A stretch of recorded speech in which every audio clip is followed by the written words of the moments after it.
12 kill a nigga in safe, got me stressed. Run around with a legal weapon for protection. We been begging. Financial oppression, still get neglected. Burn that shit down till it's melting. Burn that shit down till they get the message. Burn that shit down until they respect us. Burn that shit down. Mama pray for me even when you ain't sleeping. So scared to die, I don't sleep, I be up geeking. Got smoke with the ops, plug the cops. Got me running around with Glocks, screaming for police. Or policies, you know what I mean, and I mean it. I ain't never seen racism till I seen it. Niggas hanging from trees, 2020, I can't believe it. 2020 with that chop, I bet I'ma hit him. What the fuck I'm gonna tell my children? Since we color, we ain't got no privilege. Since we color, we ain't really got no meaning. Since we color, they kill us for no reason. No, I ain't going for that. My ancestors been fighting for too long for that. And this dick on these 40 is too long for that. Fuck. Swear took my breath away when I heard him say he can't breathe. Cabinet took a knee, but 12 took a life with their knees. Over 400 years, niggas been protesting for peace. Even protesting peacefully, but get shot and get beat. How long y'all think we gon' keep going for that? How long you think we gon' keep going through that? How long you think y'all gon' keep doing that? How long you thought it'd take before we react? We smarter than we ever been. Yeah. And we know how to shoot FNNs. Taking headshots, not no legs and limbs. Taking headshots, fuck the legs and limbs. I've been running around, feeling like a monster. Police trying to take me from my son and my daughters. I ain't pussy, and that's the way I was brought up. Streets taught us, never let them take nothing from me. President got a twister like a backwood. Let me know if I'm tripping or is it that good. I ain't seen the crack and hang yet.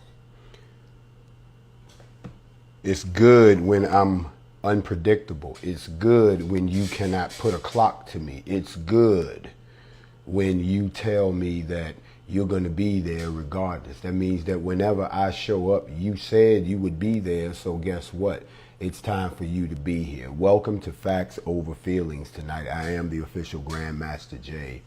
Not to be confused with the late, great Jason Mizell, the Run DMC DJ, Jam Master J, that they finally arrested. Two gentlemen in his murder, which happened 18 years ago. 18 years, and they finally arrested someone for the murder of this legendary DJ who was murdered in his studio in Queens, New York, 18 years ago. I wonder why all of a sudden now they decide to make an arrest in this case when they said some of these people have been suspects all these years. It makes me wonder about the death of people such as Tupac and Biggie Smalls. Are you waiting to arrest them too when it's opportune? Because we know that they just announced indictments against some politicians, and you don't really want everybody focused on that.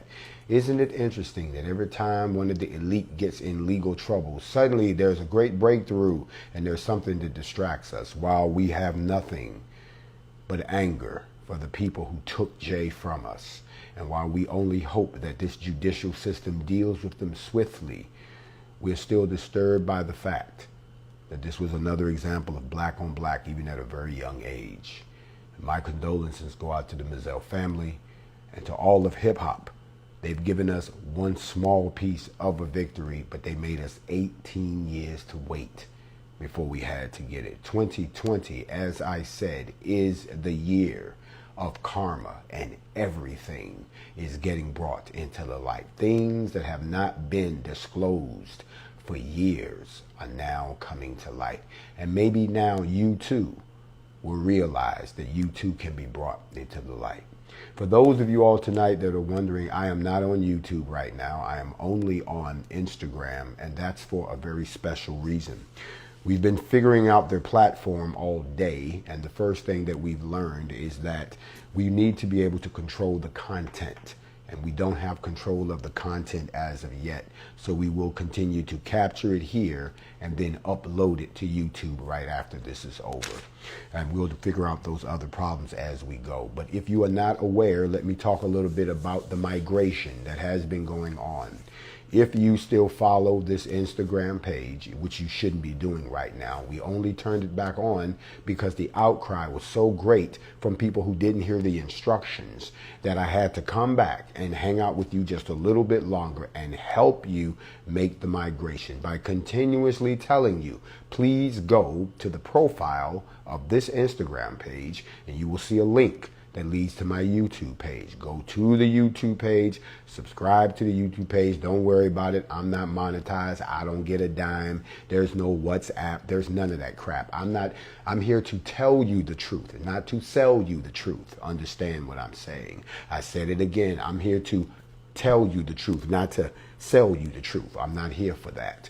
So you can go to my channel and you can subscribe, and then you have to hit the little bell on the right and tell it to notify you. Otherwise, if you don't, then what's going to happen is we'll go on just like we go on here and you'll get no alerts whatsoever.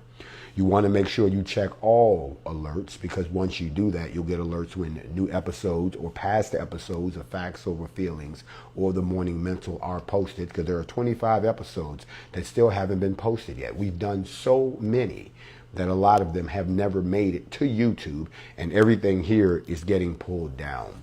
In the meantime and in between time, I wanted to talk a little bit about this migration. I intend to have it done, hopefully, by the end of this week, that we will have everyone who wants to move over to YouTube and keep up with me moved over there. But if you choose to stay here, that's fine. But I don't want you in my inbox talking about you're going through withdrawal symptoms because you can't get your daily dose of the morning mental, or you can't find out when you can tune in for Factz Ova Feelingz. And that brings me to where we're going to start tonight. Before we get started, what I want you to do, wherever you are right now, whether you're on your job or you at home or you just hanging out or you out riding around, you over the road driving, you out on a cruise on the island, I don't care where you are. I want you to look for somebody who looks like you, who is a melanated person, not somebody who's cool with the melanated people. Not somebody that lives around the melanated people. Not somebody who thinks they one of the melanated people because they have immersed themselves in the melanated culture. I want you to look at another melanated person, and without thinking twice about it, just look at them and say, you know what? I love you.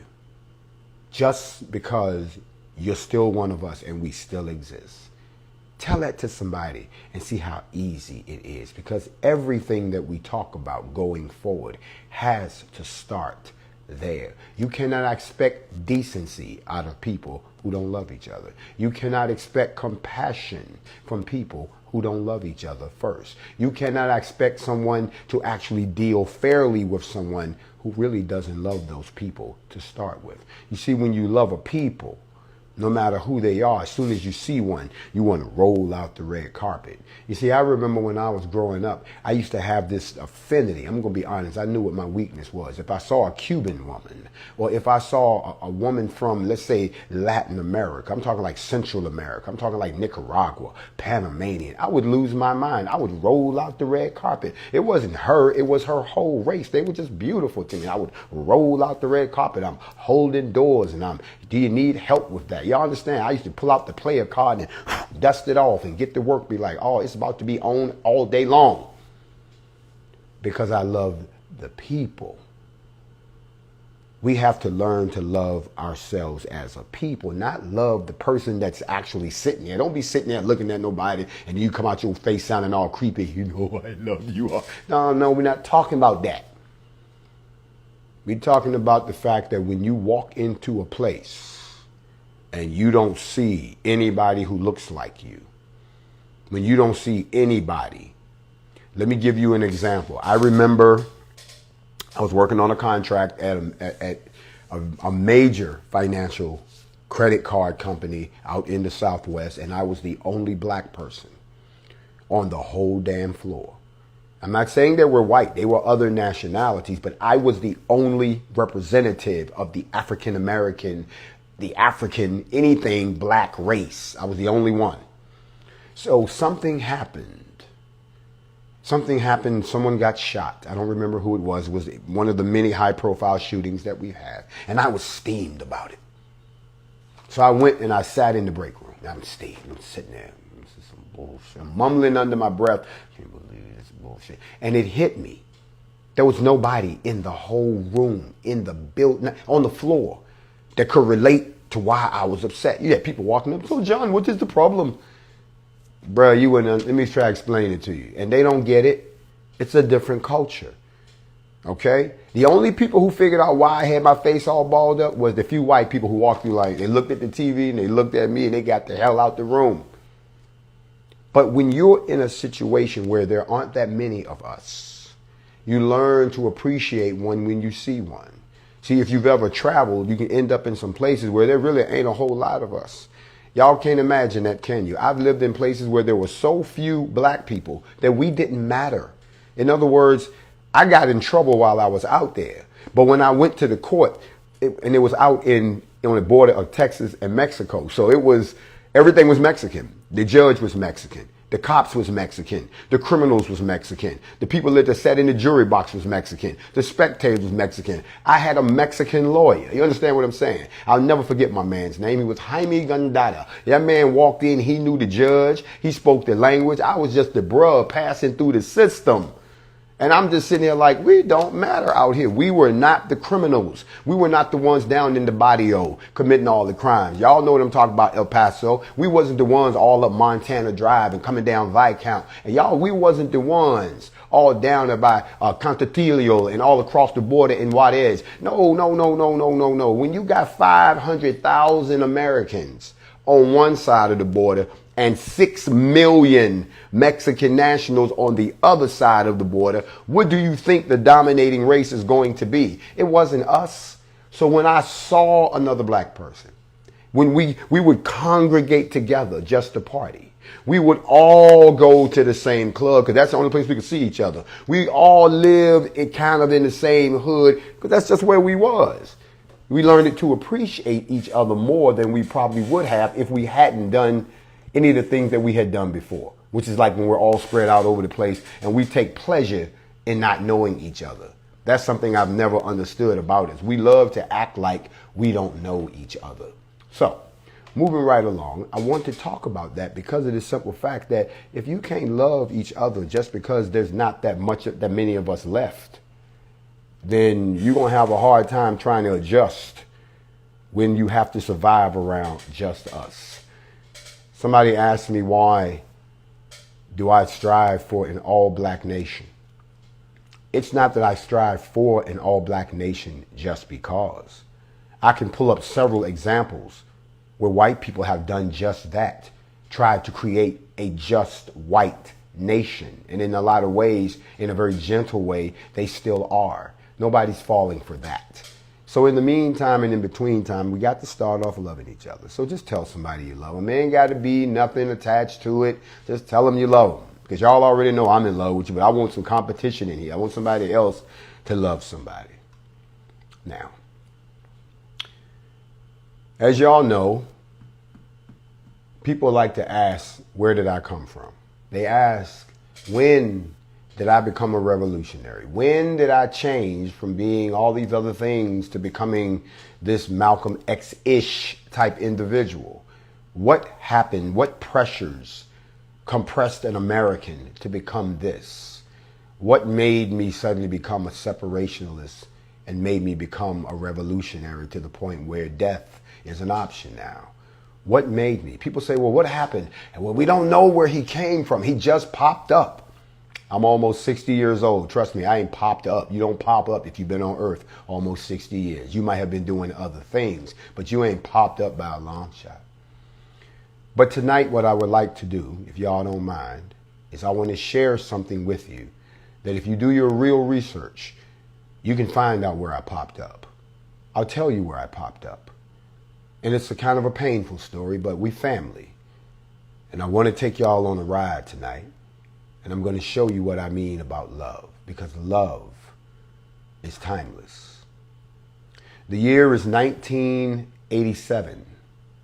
1987. February the 10th, to be exact, 1987. The city is Richmond, Virginia. Richmond at the time was a place with a lot of high crime. It had been called the murder capital of the world back in 1985. It had more murders there than anyone else had in the country. Richmond, Virginia. Yes, it did. It was heavily wrapped up in the crack era that was exploding all over America, but especially in Richmond. The guns were being ran from Richmond up to Washington, D.C., which was only 100 miles away. And you had people like Rayful Edmonds and all these big cocaine barons, that crack cocaine barons that blew up overnight. And they were running everything. So this was a real bad place if you didn't fit in. But this was the disease that was destroying the black community.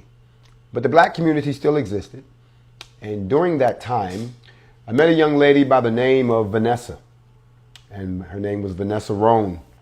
And I met Vanessa one summer while I was moonlighting home from school. And you get that summer job, and I'm working at a car wash. Yeah, it's okay to work at the car wash, like the movie said. So you meet all kind of folks at the car wash. And I actually met her on my lunch break, and we became friends. And we were just real good friends. Back then, see, fellas, you could make friends with sisters too. And at the time, she lived in the projects. And just turns out that the projects that she lived in, I came from. Even though my mother had moved us out of the projects and we had moved all up, we had moving on up, and we had the nice house with the yard and all that now. But I still like to hang out with my folks in the projects. And Vanessa and I became very good friends. Vanessa had one problem. She had an abusive boyfriend. And me and my two brothers and her brother, we didn't play that like brothers should play that today. And one day we told this man, if you do anything to her, we are going to do something to you.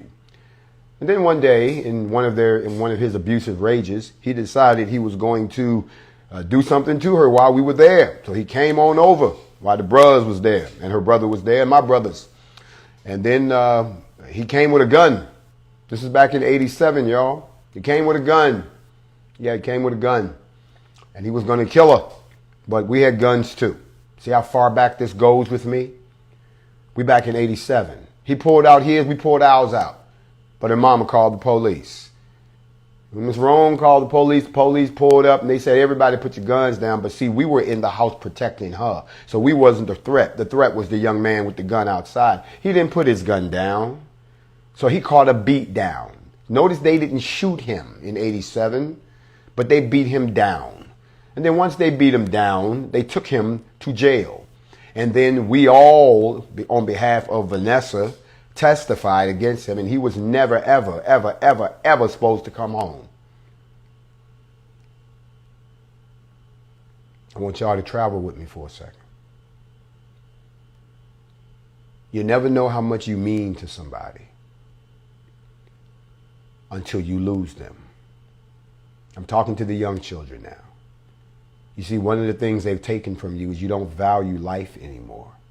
You think that what you hear in this music and what you see on the television and what you see in the movies and all this street talk, that that's the way it's supposed to be. There's something very, very, very wrong with that, because you are the vessels of life to come, not just the life there is. We've lived our lives.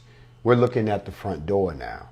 And it's your turn to live your lives. We should never outlive you. But because they've devalued you, they've taught you that life means nothing. Well, it does mean something. And you never know how much it means to you until you lose someone. There was a mistake. There was a clerical error. This young man was released from prison. We didn't know it. He got out of prison. He tracked Vanessa down to her job, and she was an executive secretary for a construction company on 2nd Street and Clay Street in Richmond, Virginia. That building is still there to this day. It's an office building. Apparently, now that we know the backstory, he had been stalking her for about 2 days. And she had already told the police, and the police said that they would send someone to guard her. You can look this story up if you can get a copy of the 1987 Richmond Times-Dispatch. This was a big story. This is 1987. The police officer who was guarding her left his post around 1 o'clock in the afternoon. And while he was gone, this young man slipped into her office. He shot Vanessa once in the arm and then twice in the head. And he killed her. Vanessa was 21 years old. And then I guess he remembered what we told him. If you do something to her, we are going to do something to you. And so he went into the next room and he blew his brains out. And he killed himself. I was totally unaware that any of this happened. I had no idea that this had happened. I was at work myself. I didn't get home until about 5 o'clock. And I remember walking in the house. And my mom was there and my sister was there. And you know how the girls, y'all doing hair. So you got your girlfriends over there and y'all talking and everybody just having a good time. And I just walked in. Hey, what's happening, everybody? And the TV was on. I'll never forget this as long as I live. And I looked at the television. It was on, but no one was watching it. It was just on. And I happened to look and there was this scene. There were all of these police cars everywhere. And I'm like, wow, what happened? And they showed them bringing out all of these stretchers with the bodies, and the bodies were covered with sheets. And you know it's bad when they have to have the gurney is propped up. They don't lay the body down. They got to prop it up. That means it's a head wound. And they were bringing these bodies out, just bringing these bodies out. And we're going like, my God, what happened? And then they showed the address of the place. And it clicked to me. I know that address.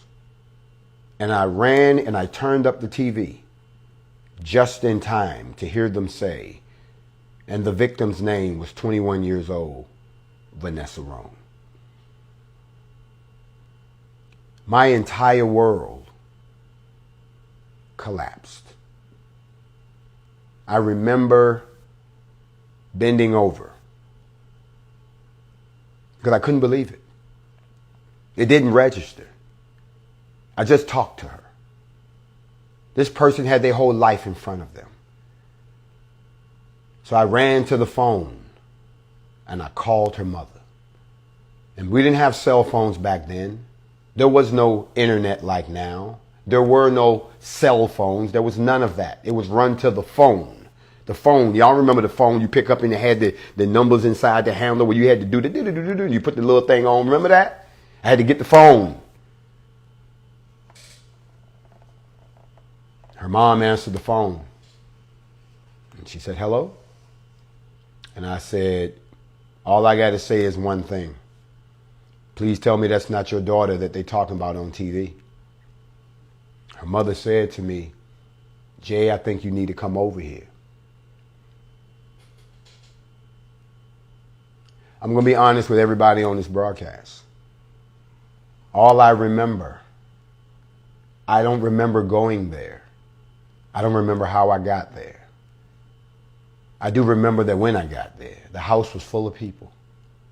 This was in the projects, y'all. Back then, the projects cared. Our black communities cared. Everybody was out. Everybody. The house was full of people. People all out in the front yard. It was people. No media.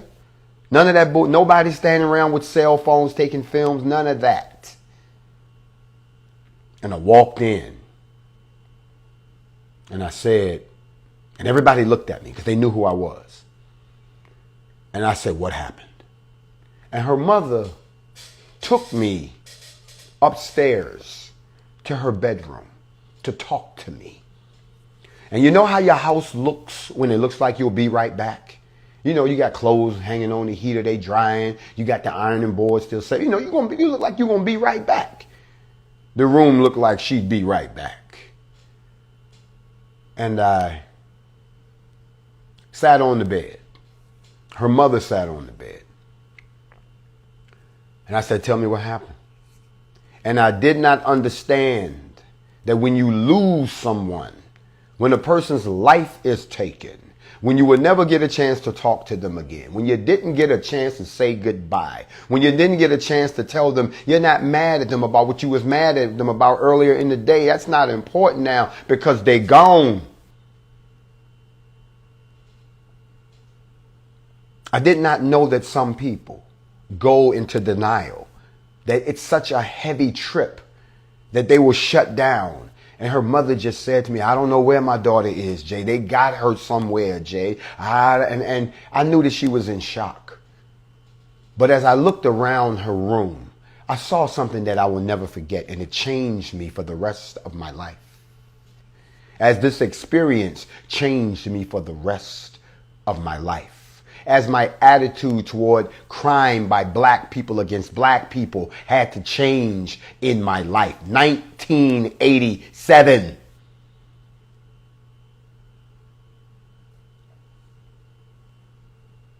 We buried Vanessa on Valentine's Day.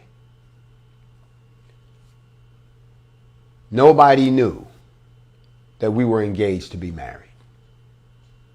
That was the first real loss that I ever had in my life. Now let me share something with the audience tonight. This is my first chance dance at the rodeo. Within a month of her dying, I joined with the Southern Christian Baptist Leadership Conference. I joined with all of the agencies that existed at that time, the Urban League, the NAACP. And I went on television and I gave a speech about my fiance that I lost. And I remember I broke down and I cried. I still have that video. When I think about where we are now, if I was to pull that video out and show it to you right now, or you can write WTVR TV6 in Richmond and ask them to pull that broadcast from February the 10th, 1987 in the parking lot with all these people out there, all the families of the people who had been murdered, all of the clergy, all of the city councilmen, all of the mayors, all of these people. And I stepped to the mic because I felt it. I knew what it was like to lose a loved one to gun violence. I had found out what it felt like. And I wanted things to change. 1987. It was in 1988 that I penned a song, and there's one very important line that sticks out today.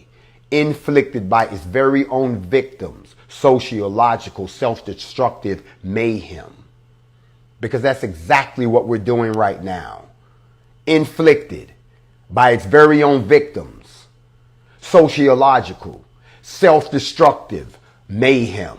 The name of the song was Black on Black, and it was written as a tribute to Vanessa. 1987. That's when I got in the struggle. See, I had already stepped to the mic, already had camera time, already had everybody, I love what you doing. I've been down that road before. That was in 87. It's 2020, and this shit is still going on. So don't ask me where I came from. It's not where you came from, it's what have you survived. And I watched the black communities crumble under the invasion of crack cocaine.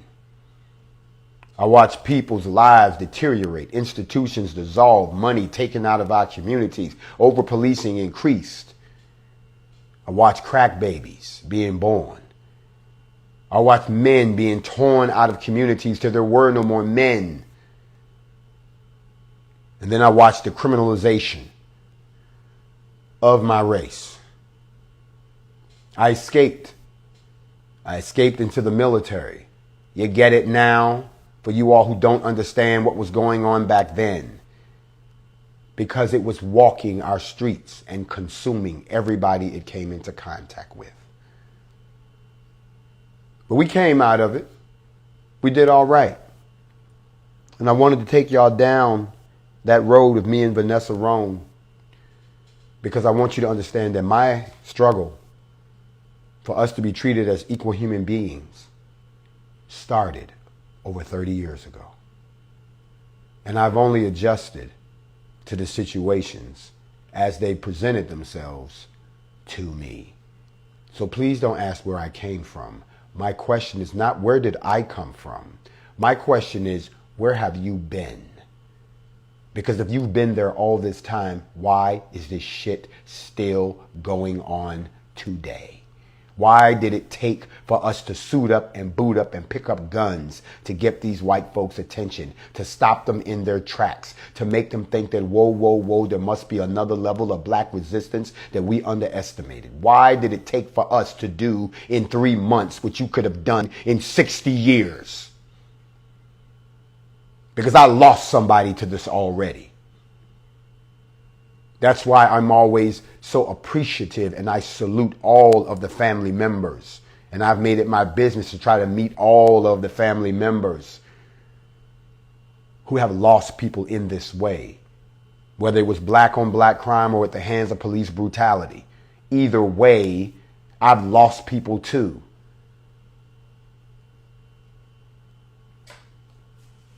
We have to value life, young people. You got to stop thinking that it's cool to kill each other. It's been almost 30 years, and I can still see my friend. I can still hear her voice. I can still remember the times we talked about what we're going to do when we get old. Little did I know she would never get old. She would never bear children. Her mother would never be a grandmother. This has been going on for a long time, y'all. A very, very long time. And we are all fed up.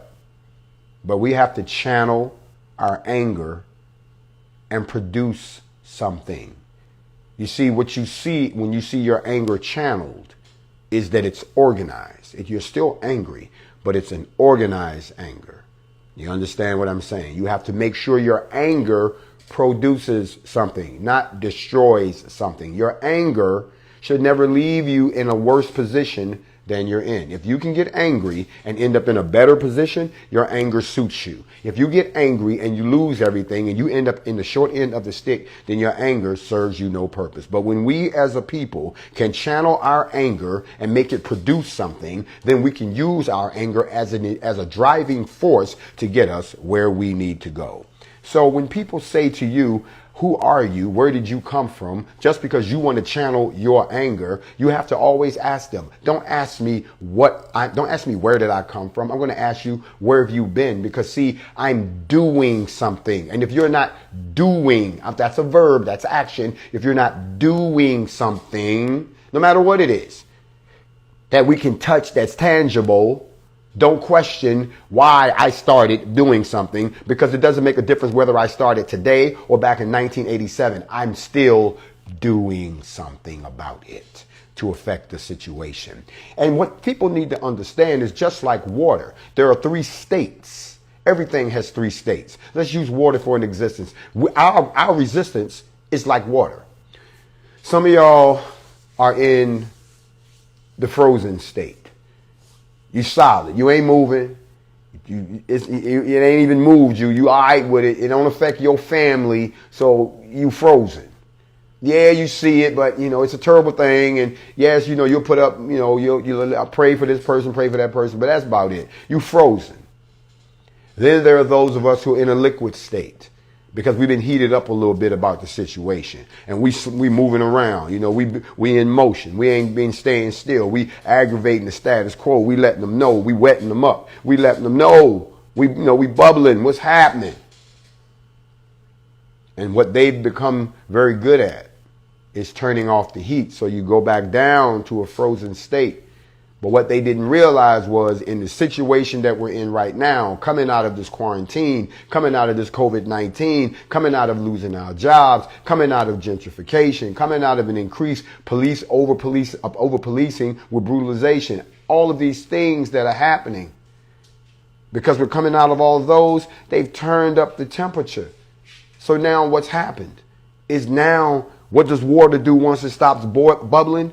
It starts to boil, and then it turns into a gaseous state. Now it's steam. And y'all know what happens when you get steam. Steam cannot be contained. If you try to contain steam, what's going to happen? You're going to have a steam explosion. If you let the steam out and the steam get on you, what's going to happen? The steam going to scald you up. But if you let the steam just be steam, what is it going to do? It's going to expand, and eventually it'll fill the room, and it can change the chemistry of the room. The humidity in the room can make everybody uncomfortable, make everybody start sweating. And before you know it, the paint running down off the walls, your curl done fell down. Brothers, your hair done stuck to your head now. The afro is gone. Y'all remember those days we used to go to the party with your hair all blowed out. Then you go in the party and the party be so packed, it be so hot that when you come out, everybody's hair was stuck back to their head. That's what steam is going to do.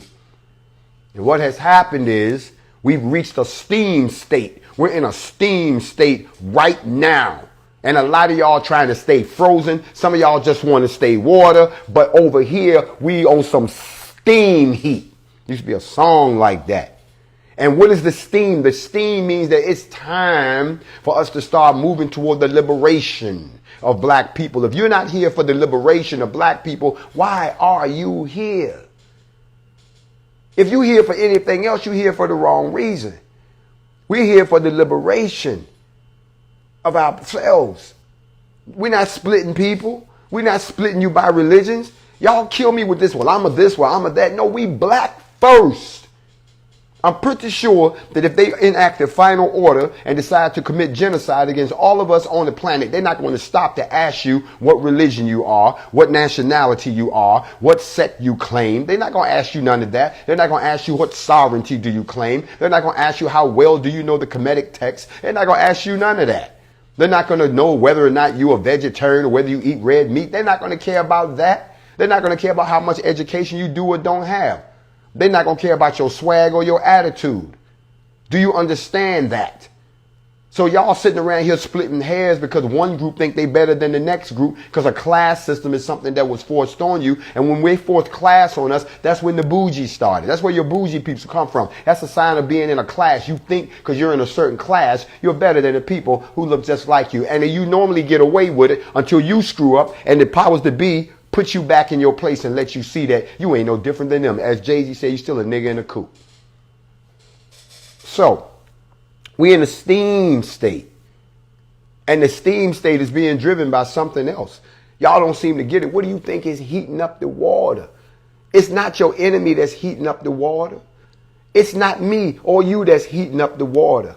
It's the Most High that's heating up the water. See, the Most High knows that the only way he's going to get you to change is if he puts you under some pressure. Because y'all know, listen, when you take all of the ingredients, they don't mean nothing. But once you mix them all together and you put them on some heat and then the heat get to them and the pressure get to them, they change. Now, the problem with that is that a lot of us, we don't like to stay in the pot long enough to get to the appropriate state. We don't. It's like the lobster. When the lobster gets put in the pot, it's one color. If it stays in there, it comes out another color altogether. Y'all jumping out the goddamn pot. Understand what I'm saying? Y'all got to stay in the pot because we trying to get liberated. We trying to, listen, it is essential right now that we have a militant element within our society. We need to have a black militant element. Now look what done happened since they now have a black militant element. They talking different. They walking different. They falling over themselves different. They're showing you how racist they are by their silence. Whenever we do something wrong, when we do something right, when they do something wrong, but when they do something right, and y'all don't realize that that's racism in your face. Now, if there were black newspapers, if there was black news networks, if there was a black free press, then they right now would be like, yeah, about what we're doing and let them people be quiet. But see, you see how unbalanced it is? Y'all remember the movie Life with Eddie Murphy? Remember the scene when they had the baseball game going on and the whites were sitting on one side and the blacks were sitting on the other? Every time that the black team got a home run, the black side stood up, hey! And then as soon as the white people did something, they would sit down. The white people get up, hey! That's really what's happening right now with what's reporting going on in the world. The white folks are only reporting what benefits them. And they've learned something that a lot of times they didn't know before. They've learned just don't say nothing. You ain't got to mess it up if you just ignore it. You see, now you should understand that all media is owned by 6 companies. 6 companies control all the media in the world. So if those 6 companies say, we're not talking about that shit, we're not going to talk about the fact that our people went out to Stone Mountain and looked like complete bumbling idiots and trying to talk about they're answering what the black folks did, when the truth of the matter is we never talked about what the black folks did. Because what the black folks did now, when we look at it, looks so impressive. It looks so, listen, okay. They're not going to say that. They're just going to be quiet. And that's them, because that's where y'all supposed to be talking about it. That's where the black press is supposed to be talking about it. That's because they've given the black press room to lift their people up. But that's not what's happening. Instead, the black press, since they take their cues from the white press, they too are quiet. Or they attack. Think about that. So we got to have a militant element. Not something of the past. Y'all stop trying to put stuff in the past and admit that things are happening right here in the present. Internal fighting. Listen, let me tell you something that a lot of y'all haven't thought about. The white man has realized that they don't have to do anything to us anymore because they have trained enough of us to do it for them. They don't have to come in and criticize us and call us names and make up lies, because they've trained enough of us to do it for them. And they've realized that enough of you are trained to listen to them. And as long as enough of you all are trained to listen to them and enough of them are trained to do it, the white man just can sit back, even though he's bumbling in front of us right now, even though he's looking like a complete idiot right now, even though the only thing he can do is throw out threats that he never backs up. Y'all sitting there giving him a front row seat to your dysfunction. He says, look at this. We ain't got, haven't y'all noticed that everything that the white press has thrown at us has fallen on its face, or they've had to come out and correct it? But the black race is sitting there doing more damage at their moment of truth. They're sitting there doing more damage to themselves and infighting. And so the white people are like, we ain't got to do nothing. It's the same thing when the white people say, we can't go in here and kill all of these black people. We'll get the black people to do it themselves. They'll make a black person kill another black person quick and make the black person think that they doing something. I taught him a lesson. No, you didn't. You depleted your race. That's what you did. You're doing their job. You understand what I'm saying? So we got to have that militant element. That's not something of the past. And why are we talking about it? I wanted to go and I wanted to find out something, because I had a bunch of brothers and sisters that called me up. And they said, you know, we was doing some studying, Jay, and we wanted to tell you something. I said, well, what is it that you wanted to tell me? They said, well, we were all sitting around, and a lot of us did not really know that you was the same guy who was in Brunswick. I'm like, that's when we were small. Right. We didn't know that. So now that we've studied that, we have a question. Yes. Well, if y'all was already doing this before the quarantine, because we were in Dayton for the KKK, if y'all had already been doing this, and then y'all didn't join up with nobody, right? So y'all started this, and now everybody's trying to get strapped up. Well, we've always had gun clubs, but what we're doing is not a gun club. This is the militia movement. This is the black militia movement. Yes. So what's your question? Well, we looked up the meaning of the word agent provocateur. We looked it up. I'm like, And it's interesting what the definition is. I said, really? Do tell. An agent provocateur, it says in the book, is someone who jumps in the middle of something and causes chaos and anarchy and distractions to infiltrate a movement. And I said, that's interesting. Why in the fuck would I be trying to infiltrate my own movement? That don't make no sense. But who's causing confusion? Who's creating a distraction? Who's jumped in the middle trying to infiltrate the movement? It's everybody who's doing the accusing. The agent is telling y'all that the person who's started the movement is an agent. And some of y'all are so conditioned that you actually believe that shit. You're not smart enough to say, I hear what you're saying, bruh, and I see what you're showing me, but let me go and do my own research, and let me go and do some real research. And if what you say lines up, I'm on your side. But if I go do my research and I find out you full of shit, then I'm going to turn around and say, he's not the agent. You are. And it's really, really sad what I'm watching, because I'm watching so many of my brothers and sisters operate out of ignorance. It's sad because a lot of you all, this is no insult, this is a fact. This is fact over feelings. Most of you all are plumb dumb ignorant to the complete process for running for the presidency. You don't even know how to go and verify if it's real. You think that Wikipedia and Google is where you find the answer. Well, I can go and change the answer. Anybody can change that answer. But if I wanted to find out if you truly were who you said you was, I'm not going to Google you. I'm going to go to the Department of Vital Statistics and pull your birth record. Or I'm going to go to the Social Security Administration and run your Social Security number. Or I'm going to go to the Veterans Administration and pull your military record. I'm not going to go on to social media, or I'm not going to go on to Wikipedia, because that's not real information. Y'all don't do no research. And you don't understand the process.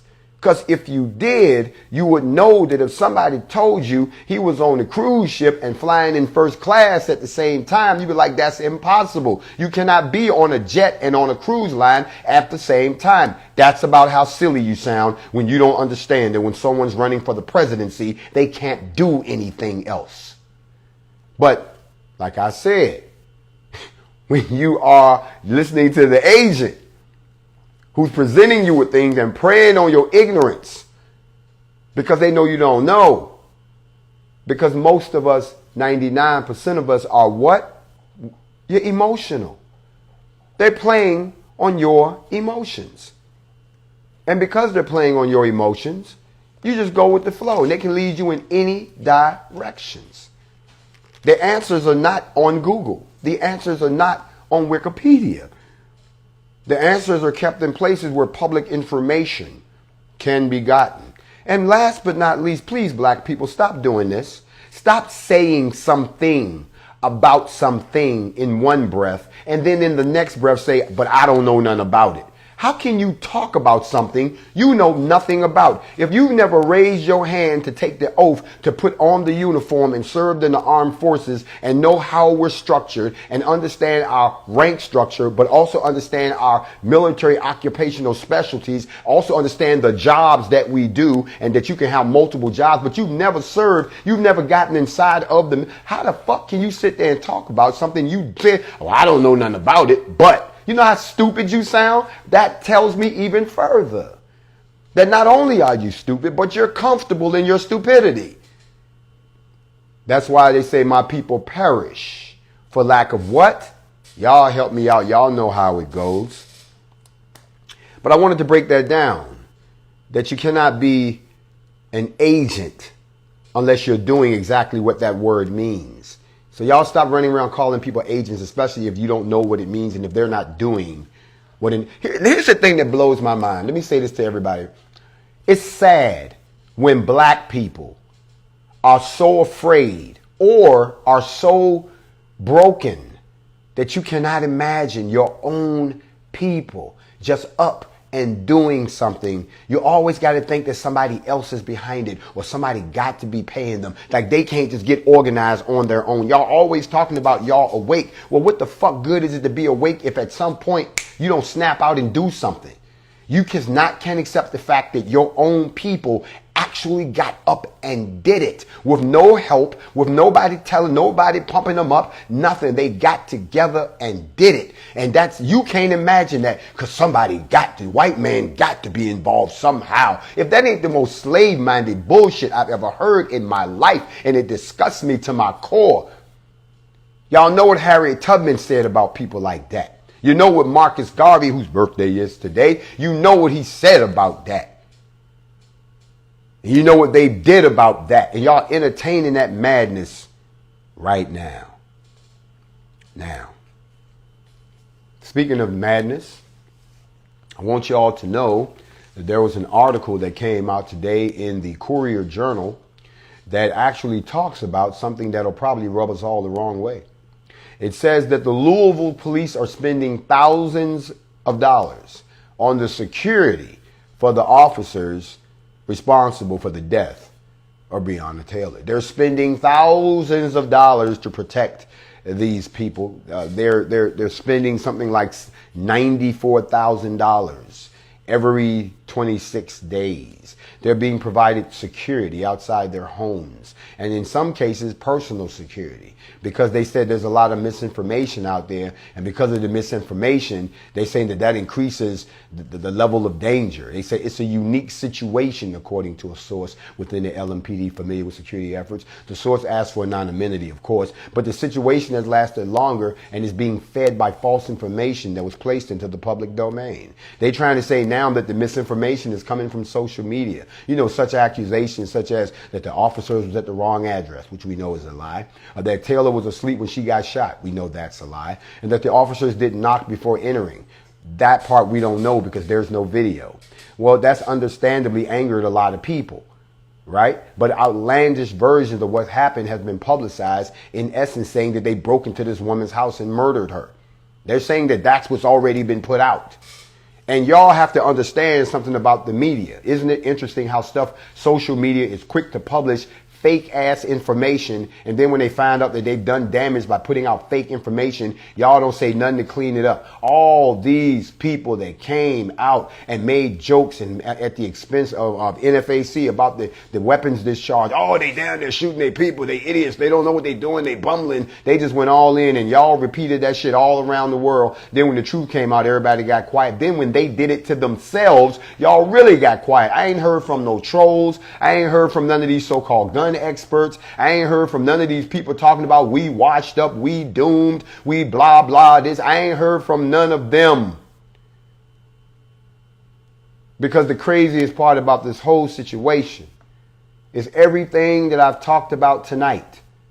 Everything. Not at one time have any of y'all talked about Breonna. For all the effort that y'all putting into talking about me and who I am and where I came from and whether or not NFAC is washed up, and y'all ain't said a word about that girl. Y'all don't even care. That further lets you know you don't give a damn about justice for her. You just trying to figure out what it's going to take to get you some popularity, to get you some hits, to get you some likes, to get you some follows so you can scrape in some money because you scrambling after the quarantine. You don't care. You're a parasite to our people. And I said it. I'm saying a lot of things that a lot of other people are thinking. Now, did you not think that at some time our thoughts would manifest into the ability to be articulated in such a way that it speaks not just from our emotions, it speaks from our soul? That's what the news was today. Now they're telling us how much they're spending, but we still don't have the charges, even though they say they're working. But I'm letting y'all know that all this talking, but ain't nobody talking about Breonna. Ain't nobody talking about Breonna. Y'all go ahead. You can go online and you can look up thousands of stories about NFAC. You can go on YouTube and put in my name and you come up with all this bullshit. But nobody's talking about the fact that we went down there to get transparency and to get justice for Breonna Taylor. And it looks like we're slowly inching that way. Nobody's talking about that. Nobody's talking about the fact that the crime rate as far as the organization on the streets and so forth in Louisville has dropped and that people are organizing now, something that they never done before. Nobody's talking about that. Nobody's talking about the fact that gun sales for black people are up because people have gotten the message that we need to arm ourselves, and we've inspired that. Nobody's talking about that. Nobody's talking about the fact that they really need to stop bullshitting and go ahead and admit that Stone Mountain was one of the most historical moments that ever happened. First time it ever happened, more people than they ever seen before in that place, in the birthplace of the KKK, had nothing to do with no goddamn statue, had to do with the fact that they made a threat to us and we responded. They ain't talking about that. They talking about a bunch of negative stuff to make y'all turn against the movement. They telling y'all stuff to make you turn against me. They making you make stuff to make you turn against yourself. They making you do anything but what they haven't done, and that's because they're not focused on the real object. Everybody should be talking about Breonna right now, but y'all don't see that. So you think about that the next time you show allegiance to somebody, because I'm gonna say this. Let's just hope and pray that it doesn't happen to someone in your family. Or you're going to go through the 9 steps of grief. I've been through them. We as black people have been through the 9 steps of grief together. We have all gone through the 6 steps of discovery together. But it's interesting now that for some strange reason, we all done fell out of step with each other. We was all together when this virus hit. We was trying to look out for each other, and everybody was talking about, yeah, man, you straight, you got this. But now that it's time for us to get liberated, it's like the virus never came. It's like you niggas was never in quarantine. Y'all ain't lost. Y'all acting like it's business as usual. And it just goes to show you that even if there's a global cataclysm, some of y'all will never change, because that's the way you are. I'm going to shift gears real quick to another headline that speaks directly about something that I said before. I have said this many times, and I like, again, how ignorant people play on your ignorance. If you knew anything about politics, you know that it is the policy and the practice of the U.S. government to go into a country that does not like them and find people who don't rock with the government. And the United States arms them and calls them freedom fighters, makes up a name for them, the resistance or some bullshit like that, when what they really are rebels, terrorists, insurgents that are trying to overthrow a sovereign sitting government. That's what they're doing, okay? And no one has ever done that to the United States. But if you know anything about regime change, if you know anything about how to destabilize a society, you go in and you find disgruntled people who don't have anything, and you give them everything that they would ever need to be a pain in the side of that government. The United States is guilty of doing that all over the world.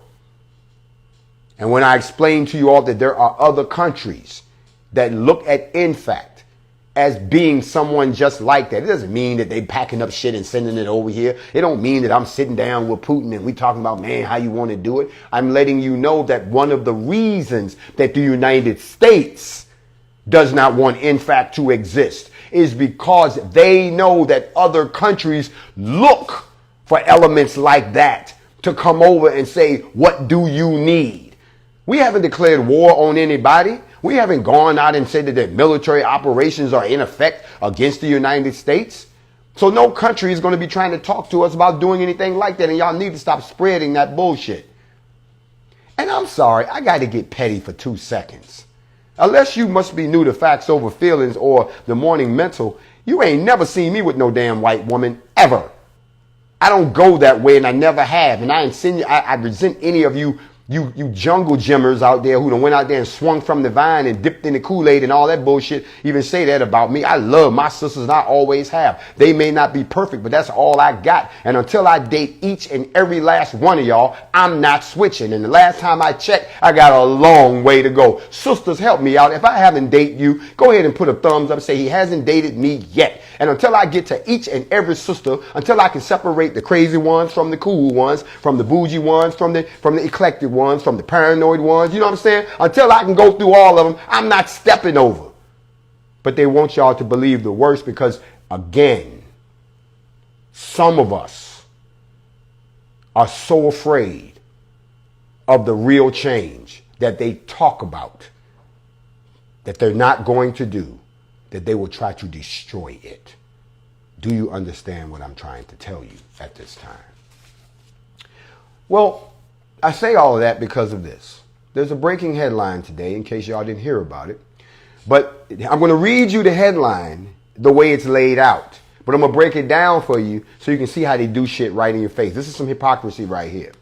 U.S. troops in Syria and allies exchanged gunfire with pro-Syrian regime forces. Now, let me tell you what they just did. What they really said was the United States went over there and gave a bunch of weapons to a bunch of people just like us. And now today they got in a fight with the government forces. If that shit happened over here, they would call us a terrorist group. I'm wrapping up the first hour right here on the late edition of Factz Ova Feelingz. We're going to come back and we're going to go all the way up to 12 o'clock tonight.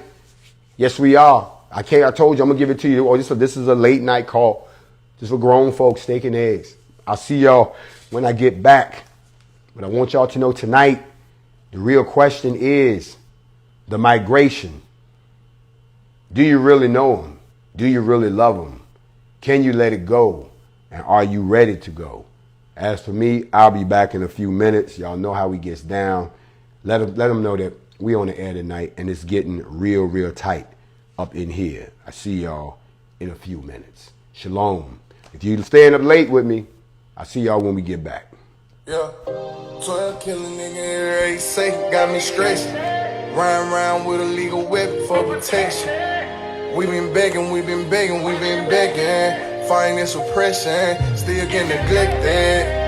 Burn that shit down till it's melting. Burn that shit down till they get the message. Burn that shit down until they respect us. Burn that shit down. Mama pray for me even when you ain't sleeping. So scared to die, I don't sleep, I be all geeky. Got smoke with the ops, plug the cops. Got me riding around with Glocks, screaming for police. Or policies, you know what I mean, and I mean. I ain't never seen racism till I